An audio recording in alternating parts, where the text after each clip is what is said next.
Ilang araw bago magpalit ang taon, nakauwi na sa bansa ang bagong batch ng mga OFW na nagpa-repatriate mula sa Lebanon. Ang sentro ng balita mula kay Joshua Garcia, live. Yes, Audrey, masayang umuwi ngayong araw galing Lebanon ang siyam sa ating mga kababayang OFW na voluntaryong umuwi. Kasabay ng gulo pa rin na dulot ng grupong Hezbollah sa nasabing bansa sa Lebanon. Audrey, kwento ni January at Jocelyn, minabuti na nilang umuwi dito sa Pilipinas para magbagong taon kaysa manatili pa sa Lebanon at sumugal sa panganib na mayroon doon ngayon. Siyempre happy. For 18 years, stay happy. Dahil? Kasi nakaiwas na kami, tapos nakauwi for good na. Magulo na po kasi sa Lebanon, malapit na pong bombahin yung lugar na tinitirahan namin. Kaya po kami napunta dito. Sobrang happy po kasi po sa 14 years namin sa Lebanon.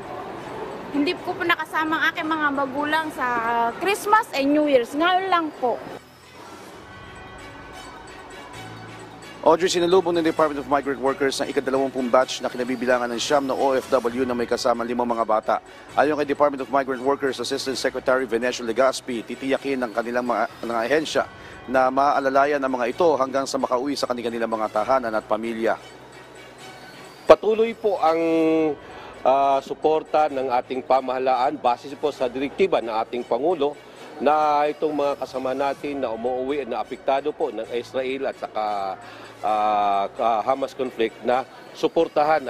Ang tulong po na ibinigay natin is nagbigay po tayo ng 50,000 cash na galing sa OWA, 50,000 din po galing sa Department of Migrant Workers, 20,000 sa DSWD, at saka yung TESDA ay nagbigay ng welcome kit at saka voucher para sa pag-aaral nila. Audrey, sa kasalukuyan may kabuuan bilang na 146 na mga OFW voluntary returnees ang nakauwi ng bansa. Samantala sa sitwasyon naman dito sa NAIA, Audrey, may mga kababayan tayo na nakausap na paalis na abroad para muli maghanap buhay habang may mga umuwi para dito naman magbagong taon. Mahirap din kasi hindi ko rin mararanasan yung bagong taon dito. Pero kahit pa paano, nabigyan ko rin naman ng kaligayahan yung mga pamilya ko. At least nakita rin naman nila ako sa mahigit na 2 taon di magpagkakasama. Sa ngayon naman kasi medyo hindi na ganun kahigpit yung situation. Kaya on time naman yung vacation. Siyempre, of course, para sa pamilya pati.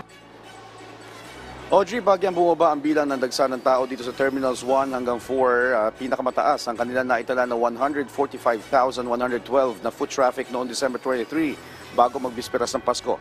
Habang bagya naman itong bumaba dahil kahapon ay nasa mahigit 140,000 na lang ang kanilang naitala na foot traffic sa lahat ng terminal nito from 1 to 4. Kung ikukumpara, Audrey, ang kanilang datos noong nakaraang taon ng 2022 ay tumaas ang kanilang foot traffic simula ng pumasok ang Disyembre hanggang sa kaparehong petsa kahapon ng 14.26%. Ano pa inaasahan nila na mas tataas pa ito bungsod ng mga pauwi galing ng Christmas vacation hanggang matapos ang bagong taon. Samantala, Audrey, mas pinaigting naman ng MIA ang kanilang seguridad hinggil sa kanilang mga sakayan ng taxi kung saan may umiikot silang security personnel sa mga designated areas o taxi base. Audrey, itong hawak ko ngayon, ito yung security slip na ibinibigay sa mga pasahero bago sila sumakay ng taxi. Ito yung pinapaalala ng MIA sa kanilang mga pasahero na huwag iwawala kasi minsan ay hindi na nga nila kontrolado, lalo pag nakasakay na yung mga pasahero ay maaari silang kontratahin o maaari silang i-overcharge. Ngayon dito sa papel na ito nakapaloob yung numero ng LTFRB, ng LTO, ng MIA kung saan maaaring tumawag ang mga pasahero pagka kailangan nila itong ireklamo. Audrey? Okay, Joshua, maliban sa tulong pinansyal mula sa mga ahensya ng pamahalaan, meron pa bang ibang assistance ang naipaabot dun sa mga umuwing kababayan nating OFW?